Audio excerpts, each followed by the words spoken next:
Nice place. I guess you've mostly been here, but you like it a lot better with Trump than you like it with Biden. That I can tell you. That's because you're smart. Well, I'm thrilled to welcome so many good friends to the White House as we celebrate the third night of Hanukkah. Right? Third night. Time flies. Let me take a moment to send the love and prayers to our entire nation, to the people of Australia, and especially all those affected by the horrific and anti-Semitic terrorist attack, and that's exactly what it is, anti-Semitic, that took place on a Hanukkah celebration in Sydney. What a terrible, terrible thing. We don't learn. We're joined in mourning all of those who were killed, and we're praying for the swift recovery of the wounded. Some are very horrifically wounded, as you probably know. All nations must stand together against the evil forces of radical Islamic terrorism, and we're doing that.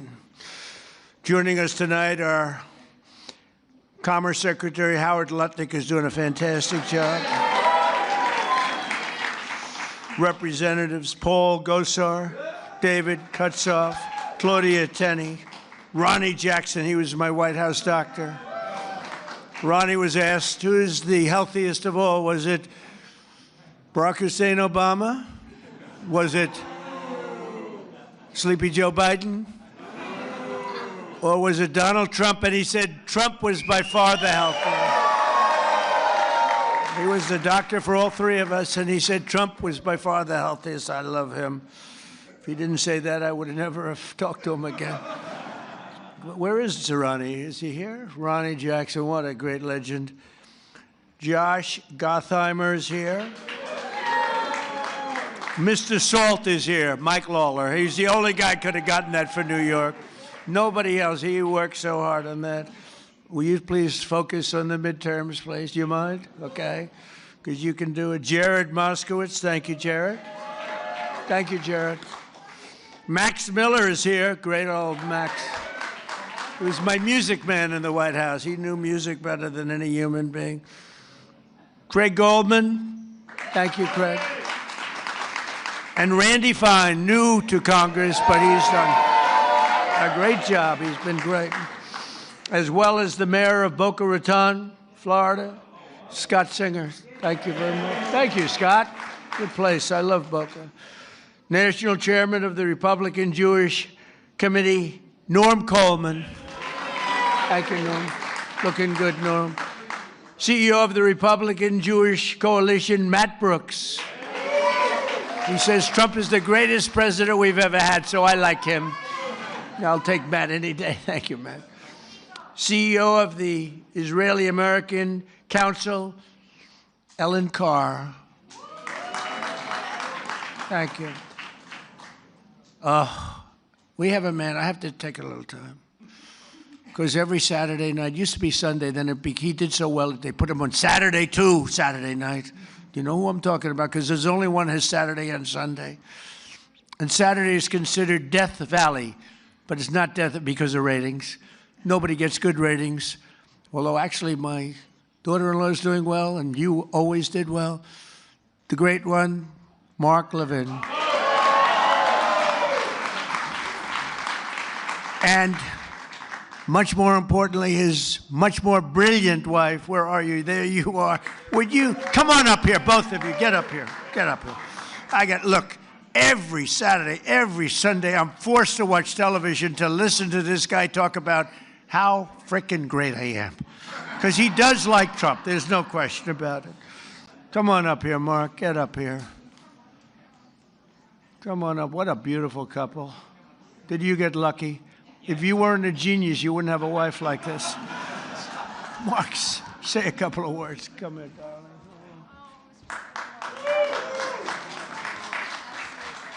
And these people do like Israel. Hold on. And he loves Israel too. It's true. 2 seconds. 6 years ago, I was up here. And I said, this is our first Jewish president. Now he's the first Jewish president to serve two not consecutive presidencies. We thank you That's for right. everything. That's right. Bad things happened on the second one. Namely, the election was rigged. And we found out, and you see that happening. But, And you are the greatest president. Thank you very much. And God bless you. I miss you. I miss you.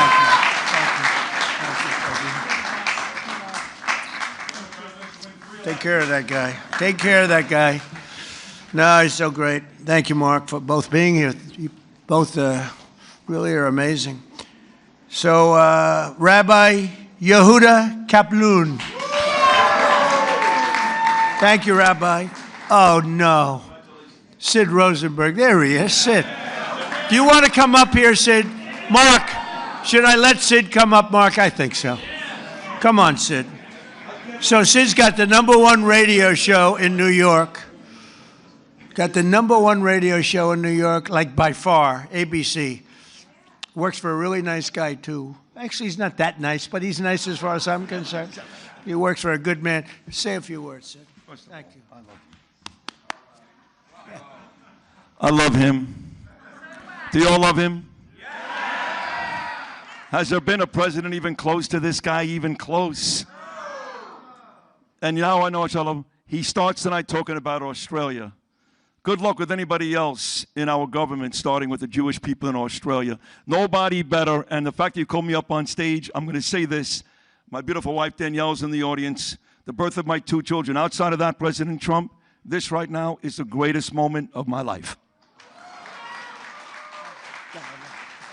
Thank you. Very generous. Thank you. He's almost crying. He never cried. He hasn't cried since he's a baby. Well, he's a great guy and a great man, and he loves Israel. And boy, you got some good people. Harmeet, thank you very much. Harmeet Dillon is here. And she sues the ass off of anybody that is anti-Semitic. She's doing a lot of them right now. Harvard wished they never heard her name, right? They're going to pay a lot of money, right, Harmeet? We're going to pay a lot of money. Sid, it's an honor to have you up, and you do a great show, and we appreciate it. And say hello to the Casamatides person, who's fantastic. And another person, I really love her. I think she's a beautiful woman. You're not allowed to say that anymore, because if you do, it usually means the end of your political career, but I've been threatened much worse than that. I think she's a beautiful woman, inside and out. Liz Pipko. Liz, come up here.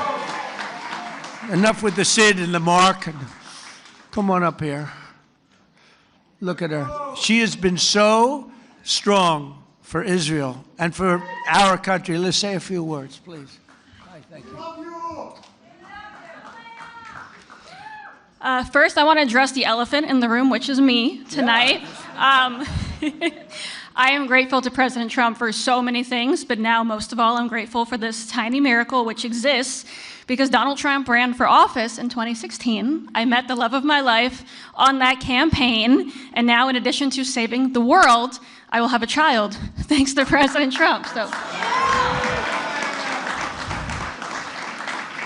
And much more importantly, the Jewish people have been through a lot, of course, the last few years, last weekend, and I just hope on this holiday of miracles, we realize what a miracle it is to be in the greatest country on the face of the earth, in the most beautiful building, and with the greatest president this world has ever seen.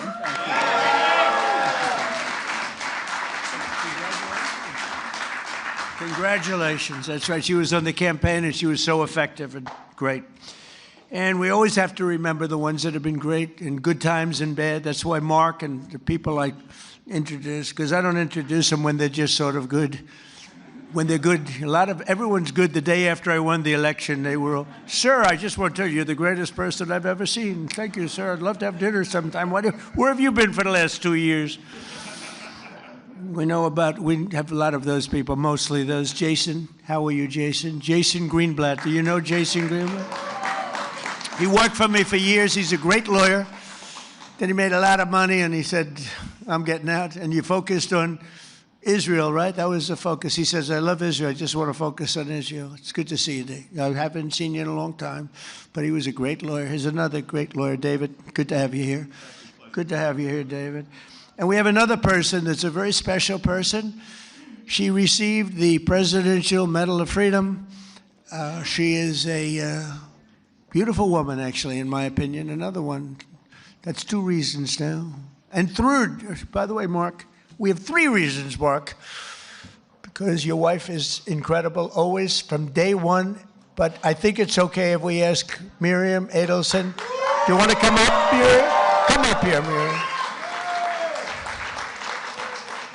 Miriam gave my campaign, indirectly and directly, $250 million. She was number 1.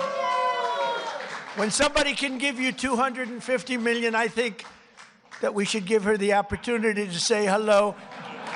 And Miriam, make it quick, because $250 million is not what it used to be. Okay? Hello, darling. Come on.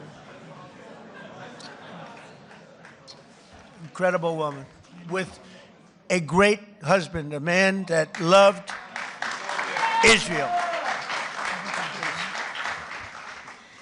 Well, Mr. President, when you were in the Israeli parliament and you gave a speech and you saw me from far away, at that time I came with a scooter to the parliament just to hear you.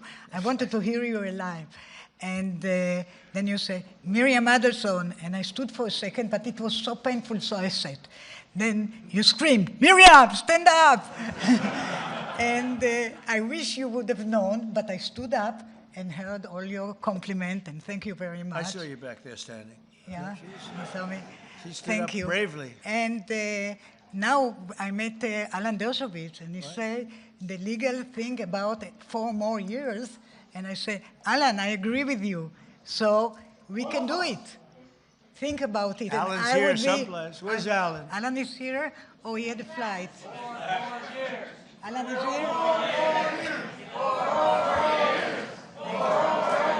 Think about it. Thank you. Maybe I will be the first one who told you, or second. Yeah. She said, think about it. I'll give you another 250. I will give. But her husband, Sheldon, was an amazing guy, and he'd come up to the office, and there was nobody more aggressive than Sheldon. I think I spent more time with him and you, because you usually came up together, but he'd call and say, can I come over, please? I say, Sheldon, I'm president of the United States. It doesn't work that way anymore. It's like maybe tomorrow. How about tomorrow? No, please, just for a little while. And he'd always say 10 minutes. It turned out to be about an hour and a half, right?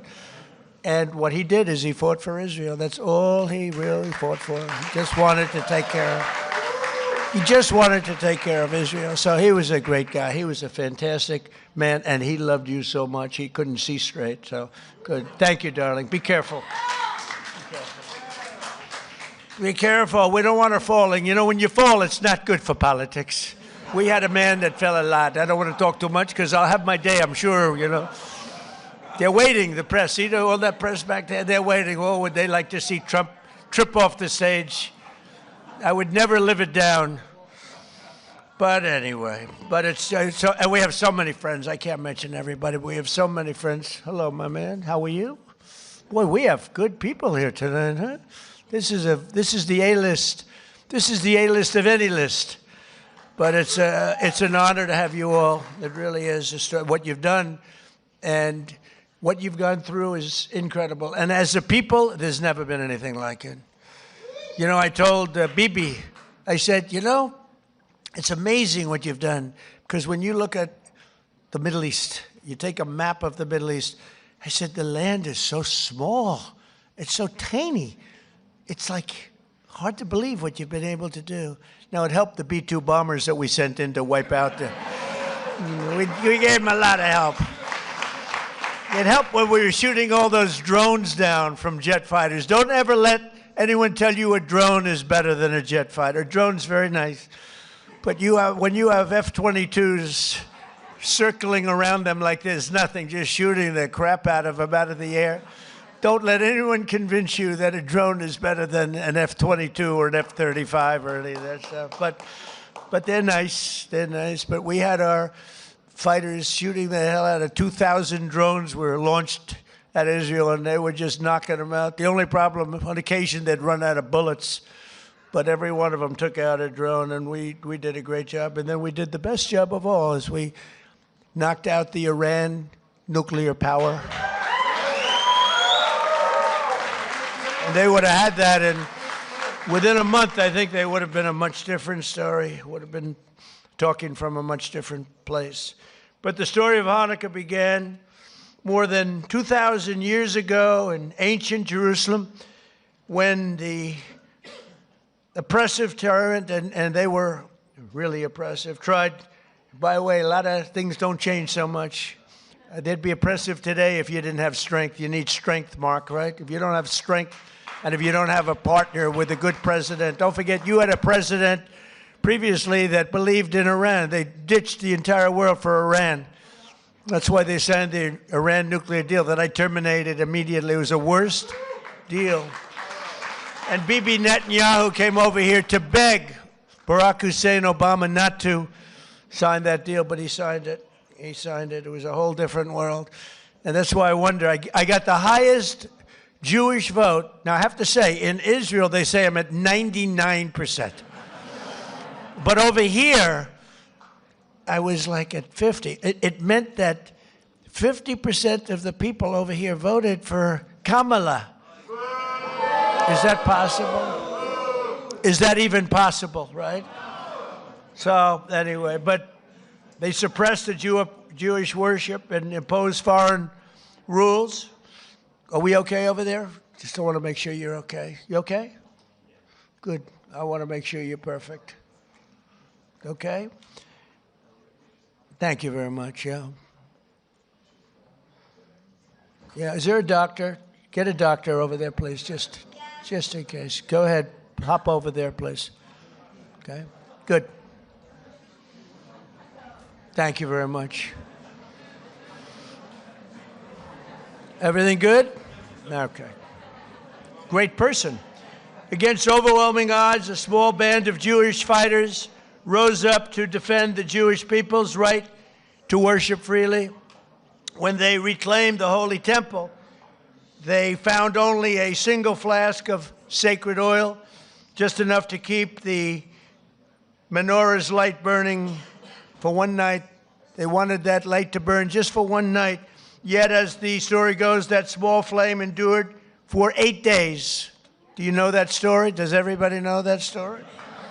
For thousands of years, the miracle of Hanukkah has reminded us of God's love for the Jewish people, as well as their enduring resilience and faith in the face of centuries of persecution. Centuries. And it continues. It continues. Who would believe this could continue? And it sort of started here with schools and universities, and Harmeet's taking care of that situation very strongly in the Department of Justice, right? Who would believe it? But we're grateful to be joined by another reminder of that unbreakable strength, two courageous survivors of the Nazi Holocaust, Jerry Worotsky and Michael Bornstein. Where are they? Where are you guys? Well, you look good. You look better than I do. You look fantastic. Jerry was only 9 years old when the Nazis invaded Poland. He lost both of his parents in the camps, but refused to let their murder defeat him. After the war, he came to New York, where he had an incredibly successful career, became very successful, and became a good friend of Melania and myself. And I want to thank you, Jerry. And that's incredible what took place. Thank you very much. Thank you, Jerry. Thank you very much.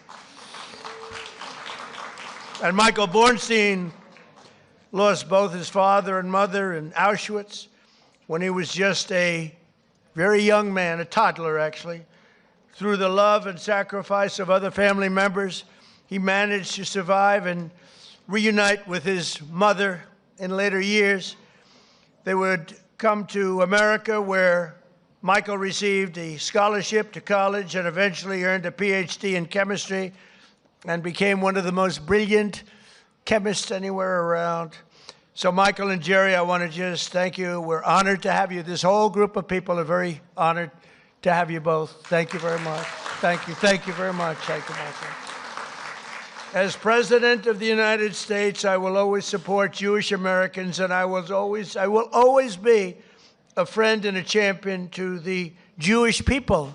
I have been. And I will say, you know, if you go back 10, 12, 15 years ago at the most, the strongest lobby in Washington was the Jewish lobby. It was Israel. That's no longer true. You have to be very careful. You have a Congress in particular which is becoming anti-Semitic. You have AOC +3. You have those people, Ilhan Omar, she hates Jewish people. And you have to be very careful because there's been a big change. You know, if you go back 15 years ago, I'm not Jewish, but my father was very friendly with many, many Jewish people, was honored by Federation. I would go with him to Federation of Jewish Philanthropies and many other things. And we grew up respecting and loving Jewish people. You know, you don't even think about it. In Brooklyn and Queens mostly. And my father didn't go to Manhattan. He never went to Manhattan from the standpoint. He could never understand how in Brooklyn you could buy a piece of land for $3 a foot and how in Manhattan you had to pay $1,000 a foot. He said, I can't get that. I don't like it. I like to buy it for $3. So it was different. It's a different thinking. In a way, I'm glad he didn't do that because he let me have some of that fun. And I had a lot of fun in Manhattan. We did great. But my father would tell me the most powerful lobby that there is in this country is the Jewish lobby. It's the Israeli lobby. It's not that way anymore. You have a lot of people in your way. You have a lot of people that don't want to help Israel. You have a lot of people in Congress that don't like Israel. You have a lot of people in Congress that, in a way, I think, Mike, we could say it, right? You're there. You're doing an amazing job, Mike Lawler. They hate Israel. They hate Israel. And if you would have told me 15 years ago that that was possible, Jason, I would have said, there's no way. There's no way that's possible. But it's happening. And obviously, it's getting progressively worse. Less so in the Senate, but the Senate's starting also. You get glimmers, you know, when I'm in the back rooms talking to people, you get glimmers of statements that you say, whoa, where did that come from? So we have to be, Sid, we have to be very careful because bad things are happening. And then you see what goes on in Australia or October 7th. How about October 7th? And then you have people that deny it ever happened. How about the people that deny, like they deny the Holocaust, but, you know, you figure, well, that's just many years. Well, October 7th is not many years at all. And you have people that deny October. I saw tape that I wish I never saw it, actually. I wish I never saw it. I got to see tape that some of you got to see, but as president, I got to see things I wish I never saw. But there's no denying it. But then they'll say, oh, the tape was a rigged tape. It was a tape that never existed. They made it up. It's just propaganda. I don't know if they believe it. I don't think they believe it, but you have to be very, very careful. Bad things are happening, and we're not going to let that happen. While I'm president and the DOJ and Harmeet, we're not going to let it happen, but please be vigilant and careful because you have some bad people that are now in Congress that were unthinkable to be in Congress 12, 13, 14 years ago, 15 years ago. Within days of taking office, I signed a historic executive order to combat the vile scourge of anti-Semitism, as you know. It's the strongest executive order of its kind ever signed. And we're also mobilizing federal resources to protect Jewish students and faculty. The faculty is under siege. The students are under siege. When you look at Columbia, you look at Harvard, you look at some of these schools, what's going on. But the faculty on campuses across America and are deporting foreign jihadist sympathizers and terrorist supporters at record levels. We're deporting them. We're not putting them in jails. We're deporting them. I terminated the disastrous Iran nuclear deal. And this summer, we obliterated Iran's nuclear program like nobody's ever seen. And even that CNN fake news, they're back there. The camera's roaring. The light will go off in any second now. They hate when I mention their name because they know it's only bad because they're crooked as hell. They're fake news, you know, the term. I think it's one of my better terms, Sid, right? I don't think anybody takes it away. We have some good ones, Pocahontas, but I think fake news is probably pretty good. The only problem is it's actually not strong enough. You know, fake, it's crooked, corrupt, disgusting news, but we'll have to do with fake. But fake isn't strong enough. That's the only problem. It's actually, I wish I could come up with a word that's really more powerful than fake, but fake is good enough. But CNN with the attack on Iran, they said, well, I used the word we obliterate. Pilots told me they know better than anybody, and the pilots told everything, and then we had visuals. And these pilots are coming back after having endured the most dangerous ride. I said, did you guys, I had them all to the Oval Office.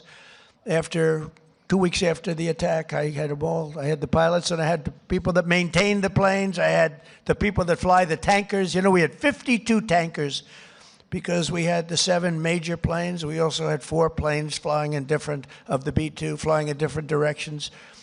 Iran didn't know what the hell was happening. But we had a whole force of F-22s, most beautiful fighter jet ever made, most powerful fighter jet ever made. And F-35 is a brand new one. And they're stealth. Believe me, they're stealth because they went into Iranian airspace and Iran never saw anything. And it was, think of this, 2 o'clock in the morning. It was dark at night. There was no moon at all, no light, no nothing. And every single bomb went right down those air shafts into granite mountains, right down those air shafts. At 2 o'clock in the morning with no vision, every single bomb hit its target. And CNN said on the way back, they were on the way, they hadn't even landed yet, well, maybe the attack wasn't that bad. Because I used the word obliteration. I turned out to be right. The Atomic Energy Commission shortly thereafter said it was total obliteration. Iran actually said it was total obliteration. In fact, they said touchdown. Yeah, it was a touchdown. But it was amazing. And we've never had an apology from CNN, So you have fake news against you, fake news.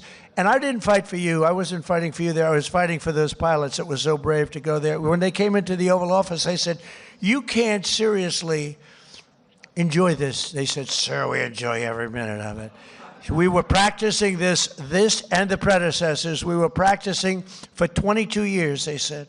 For 22 years they were practicing. And no president had the courage to let them go and do that. They wanted to do it for 22 years. And the predecessors mean the young pilots at the time. But for 22 years, 3 times a year, they were practicing that run. And I'm the one that said, let's go get them, let's do it. And if we didn't, and they thanked me. But I did say to the pilots, enough is enough. I said, do you really like being in that plane when they're waiting for you? They know you're coming, it's dark. It's cold, it's everything is, and you're in a plane, and there are bullets flying all over the place, sir. I wouldn't trade this for anything in the world. Can you believe these people? And I love you people, but I'm not getting in that plane. I love you guys, but these people are unbelievable. The talent they have, the way they can fly those things, the way they can aim it at a target. In the dark of night, the darkest you've ever seen, they wanted to be as dark as possible. They didn't want anything. And the only time anybody could see those planes was when those bomb chutes open up, because it becomes totally unstealth. When it goes, I explained that to Mark Levin once. You're going in, you go like this, and as soon as it goes like this, for some reason, the plane is totally visible, not good. And I watched it happening, and it's like I'm sitting home watching it, it's amazing. The Situation Room is an amazing place. But I watched him go, bing, bing. It went bing, bing, and 2 massive 100,000-pound bombs come pouring out. And the job they did was incredible. I mean, compare that to, I thought he was a nice man, but compare that to the Jimmy Carter attack on Iran. That was not good, with the helicopters and the men running all over the place trying to get the hell out of there. This was not good. This was the single greatest military attack that anyone's ever seen. And that sort of put an end to, we helped Israel very much, as you know, with their attacks on Iran before that, but that really put an end to it because they were about a month away from having a nuclear weapon. I officially recognize the true capital of Israel and opened the American embassy in Jerusalem. Is Julie good? She right? Where's Julie? Oh, good. I thought it was you that went down. It wasn't you? Oh, good. I was worried about, I didn't care about anybody else. I said, is Julie in trouble? I thought it was you. Good. It's somebody else. I wish them good luck, but I don't want that to happen to Julie. That's Mark's wife, by the way. We love Julie. But I didn't see Julie ever going down. She's like a rock, right? Mark, she's a rock. I wouldn't want to have her as my enemy. She was also a great lawyer, by the way. I also recognize the Israeli sovereignty over the Golan Heights. Right? And that's one they didn't even ask me. Even Sheldon, who was the most aggressive human being there is in the entire world, this incredible woman, although she had total control. He was aggressive with everybody, but Miriam, he wouldn't play games with Miriam, but he was actually a sweetheart. But he never even asked me about the Golan Heights because he said, that's a step too far. I actually gave it because I called up. I heard so much about Golan Heights. From Jason Greenblatt, I heard it, from so many people. And I actually asked David Friedman. I said, he was the ambassador at the time, good guy. He said, and by the way, Mike Huckabee's doing a great job now. Two good ones, two very good ones. But I asked David Friedman, I don't know if David's here, but I asked him because he is so Israel-oriented. I mean, he's great. I said, David, tell me about Golan Heights in 5 minutes or less. You know, I'm taking in like 1,000 years of history in 5 minutes. I said, give it to me in 5 minutes or less. And after about 2 minutes, I said, I understand. You need it so badly for so many other reasons. You need it for defense. You know, in the old days, before we had all the sophisticated radar and all the things, it was everything because you were up high. But I learned enough, and I signed the Golan Heights, the rights to the Golan Heights over to Israel. Nobody thought that was possible to get. They've been working on it for 70 years, Mark. 70 years. You know, planes would fly into places that have meetings that would last 2-3 days. All they talked about was the Golan Heights, right, Jason?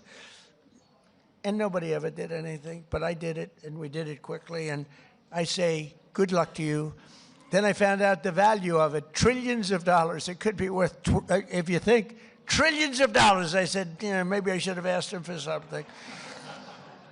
But with Jared Kushner's help, Jared has been a great fan of Israel, the Kushner family. And by the way, how good is Steve Witkoff doing, right? You know, I got Steve involved in Russia, Ukraine, and the Middle East. By the way, bottom line, we have legitimate peace in the Middle East. You know, you may have a little outbreak every once, but we have 59 countries all signed on. They'll do whatever is necessary. And Hamas, say what you want. Hamas, you know, we got back all of the hostages and all of the dead, young, beautiful people that were dead. And nobody thought that would happen. In fact, I even said, the toughest are going to be that final 20. We're never going to get them. But we played very tough, and we were very tough. We meant it. And we wanted to get back the 28 dead. 28 dead, young, beautiful people dead. Most of them, I think, pretty young. All of them pretty young. And the parents came up to me, and I told the story before. We had another little celebration of Hanukkah before. But I told the story before where the parents were as dedicated to getting their dead son back as they were to getting the live son back. It was an amazing and a beautiful thing, but I didn't think it would be possible. And then when we got the 20 back, when we got the live back, we didn't have anywhere close to the 28 dead. And I said, there's no way, but I said, you got to get it back. You got to get them back. I told that to Hamas, got to get them back. And you know what? One by one, we got them back. And we got the last one back. We got them all back. And amazing, though, those parents were as dedicated, I can't say more, but they were as dedicated as the parents who knew their son was alive, and they begged to have him. And I'm very proud of it. I thought the last 20, and it was tough, you had to know. But Steve Witkoff was great. Jared Kushner was great. And, you know, Jared's a brilliant guy, we all know. But Steve's a great deal maker. But I noticed one thing about him. He had the greatest personality. He was a real estate guy in New York. He knew less about rivers and meets and bounds in Russia and the various places he's working on. He knew nothing about it. But I recognized for 20 years, I've been dealing with everybody in New York. I said, Steve has the best personality. I have other guys that are great deal makers, but you have to go into World War III before the deal. We didn't want that. I said, everybody loves Steve. He's a great deal maker, but everybody loves him. And that's what turned out to be. People love Steve. And I think we're going to be pretty close. I mean, we're going to see. I thought the easiest war to settle would be Russia, Ukraine, because they have a good relationship with Putin. It would have never happened if I were president. That would have never, and it didn't happen for 4 years. Putin understood. Would have never, ever happened. But Steve has done a fantastic job, and he loves Israel, and he's done a great job. So we did Israel, and we did peace in the Middle East, and we have a real peace. That's a real peace. If Hamas acts up, they know it's big trouble. And we have Hezbollah, as you know, in Lebanon, and they're big trouble. But we have peace, and we have many countries that want to go in and take out Hezbollah if it happens, if we want to do it. Not just Israel. Many countries would do it. There's tremendous unity now in the Middle East, and we really do. We really have peace in the Middle East for the first time ever, so it's an honor. It's an honor. So we did our ceasefire agreement to end the war in Gaza, which everybody said was an impossibility, and we begin the new era of that beautiful peace in a place that nobody thought peace was possible, the Middle East. So congratulations, everybody in this room. Everybody wanted it. But the story of Hanukkah reminds us that light will always prevail over darkness, and faith and triumph over fear. Together, let us honor the eternal flame and the faith that has always protected the Jewish people. You are protected. You are special, special people. You are special people. So I want to thank everybody. I want to wish you all a happy Hanukkah. And you know, this is the first time that I've ever brought up notes to make a speech for. We call them the Christmas dinners. I call them the Christmas Hanukkah dinners, if that's okay. I hope you don't mind. But I call them New Year's dinners too. But I've made about 20 of them so far. I never had any others. I brought this up. You know why? I've done so much for Israel that I have to read. Look at it. I got like pages. And I don't want to leave anything out. I don't want to leave Golan Heights out. I want to tell you what we did. But it's an honor to help you. I have so many friends, and a lot of you are right in this audience. Very special group of people. You know, for every time we have one of these parties, we have to turn down 10 people for everyone that makes it. It's the White House. Soon you'll have a ballroom that's so big I can handle. And we just won the case today. Did you know that, Mark? We just won the case. We got sued. We're donating a $400 million ballroom, and we got sued not to build it. For 150 years, they've wanted a ballroom, and we're giving them, myself and donors are giving them, free of charge, for nothing. We're donating a building that's approximately 400 million. I think I'll do it for less, but it's 400. I should do it for less. I will do it for less. But just in case I say 400, otherwise if I go $3 over, the press will say, it costs more. I build under budget and ahead of schedule. Right, Jason? Always. I know how to build under budget. I build good. But we won the case. They asked for a restraining order to stop us from building a magnificent ballroom. I said, who would ask for a restraint? We're giving them, Sid, a $400 million. It'll be the most beautiful ballroom, and it'll handle inaugurations. It's got 5-inch thick glass windows. It's impenetrable by anything but a howitzer. It's impenetrable. Now, I will say, if I'm up making a speech someday, Mark, and I hear ding, ding, ding, I'm out of there. But it's going to be one of the greatest. I think it'll be the greatest ballroom anywhere in the world. But I said, who else but in our country would sue to stop a $400 million beautiful ballroom that people have been after for the White House? The White House has wanted a ballroom for 150 years. You know, they used to use a tent, and they have a tent, and the tent would go in a very low area because it's the only area that can handle a big tent. And if it rained, the rain would go over the woman's beautiful shoes with the high heels, about 6-7 inches worth of water. They'd be sitting in the water, and people said, would rather have that than a brand new. This ballroom is going to be amazing. Also designed to handle the inauguration so that you have total safety from not only the weather. January 20th is always a disaster from the coldness standpoint. But, you know, we had it in the Capitol, and there was nothing more beautiful. But from a safety standpoint, we can do better.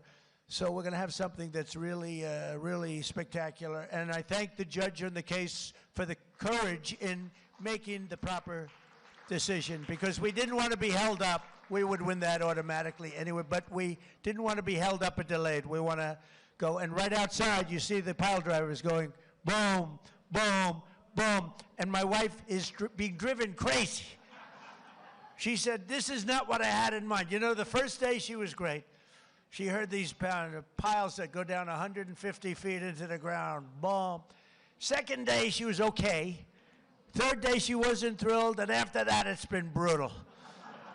But you know what? You're going to have the greatest ballroom anywhere in the world, and you're going to love it. It's going to fit beautifully with the White House. Happy Hanukkah. Have a great year. We love you, and we love Israel. Thank you very much. Thank you. Thank you, Mark. Thank you.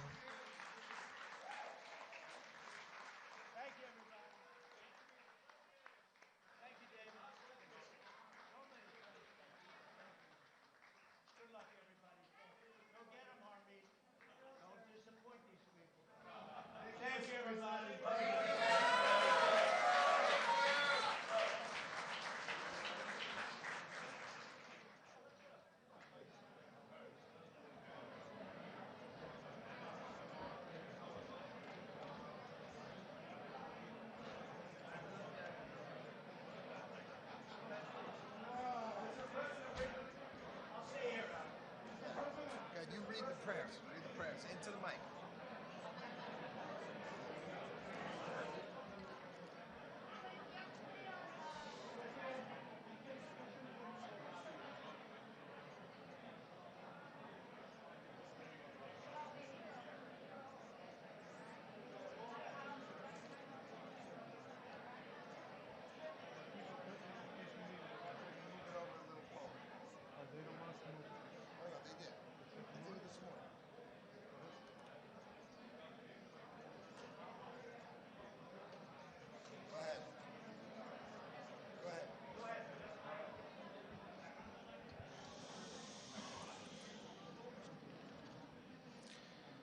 Good evening. We're about to proceed to light the menorah.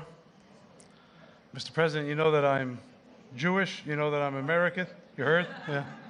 You know that I'm American, but you may not know that a very large part of my family lives in Australia. And that includes some of those who had escaped the attack and some who didn't. And all I can say is, listening to them on the other side of the world speak about you, you don't just express solidarity, you practice solidarity with the Jewish people.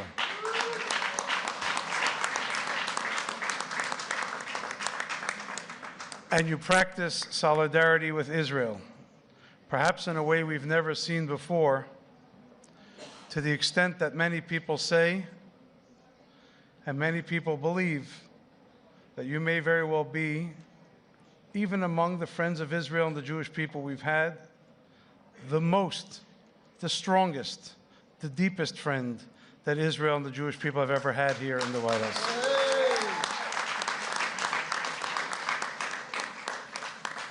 That's not to negate anything anyone has done for us, but just to tell you how so many people feel about you. We're going to light the menorah, which gives us a message of the victory of right over might, of justice over tyranny. Nice place. I guess you've mostly been here, but you like it a lot better with Trump than you like it with Biden. That I can tell you. That's because you're smart.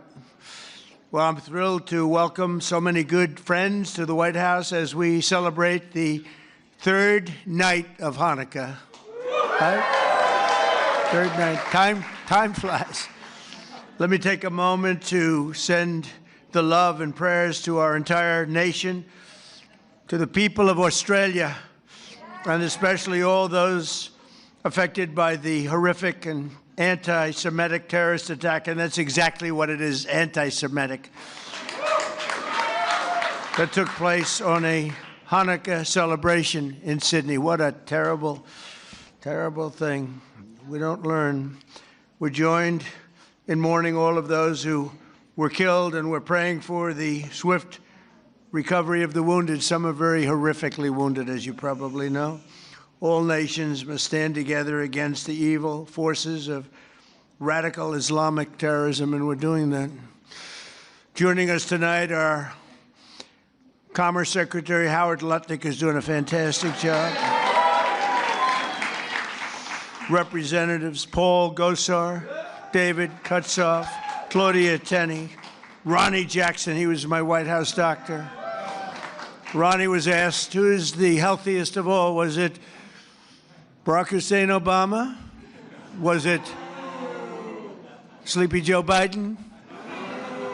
Or was it Donald Trump? And he said Trump was by far the healthiest. He was the doctor for all three of us, and he said Trump was by far the healthiest. I love him. If he didn't say that, I would have never have talked to him again. Where is Ronnie? Is he here? Ronnie Jackson, what a great legend. Josh Gottheimer's here. Mr. Salt is here, Mike Lawler. He's the only guy could have gotten that for New York. Nobody else. He worked so hard on that. Will you please focus on the midterms, please? Do you mind? Okay. Because you can do it. Jared Moskowitz. Thank you, Jared. Thank you, Jared. Max Miller is here. Great old Max. He was my music man in the White House. He knew music better than any human being. Craig Goldman. Thank you, Craig. And Randy Fine, new to Congress, but he's done a great job. He's been great. As well as the mayor of Boca Raton, Florida, Scott Singer. Thank you very much. Thank you, Scott. Good place. I love Boca. National Chairman of the Republican Jewish Committee, Norm Coleman. Thank you, Norm. Looking good, Norm. CEO of the Republican Jewish Coalition, Matt Brooks. He says Trump is the greatest president we've ever had, so I like him. I'll take Matt any day. Thank you, Matt. CEO of the Israeli-American Council, Ellen Carr. Thank you. We have a man, I have to